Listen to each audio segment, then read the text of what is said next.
When Jesus said, "Blessed are you who are poor, for yours is the kingdom of God," what if he was talking to the person who had been so stricken with the plight of the downtrodden that he'd given all his money away to help? Yeah, that newly poor person, be blessed.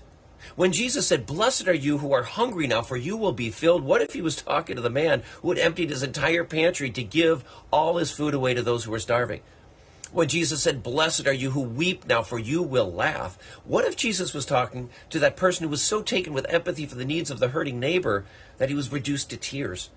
When Jesus said, "Blessed are you when people hate you and when they exclude you and revile you and defame you on account of the Son of Man," what if he was talking to the man who had stood up for a righteous yet unpopular cause, like the human rights of the immigrant, the poor, the suffering, the transgender person, and was being barraged with hate? And when Jesus said, "But woe to you who are rich, for you have received your consolation," what if he was talking to people who are holding on to too much of their money and possessions and were turning a blind eye to the suffering? When Jesus said, "Woe to you who are full now, for you will be hungry," what if he was talking to people who refused to share their food and stuff?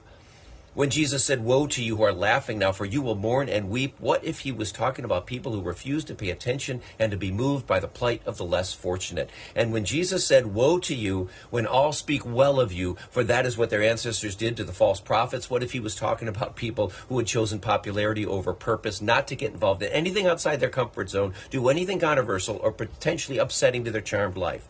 Jesus is convinced that the best life a human being can live is the one they give away, and that we are truly blessed when we help the poor, the hungry, and the hurting, and that our souls really suffer when we hoard, ignore suffering people, and refuse to get involved in anything that might be dangerous, inconvenient, or unpopular.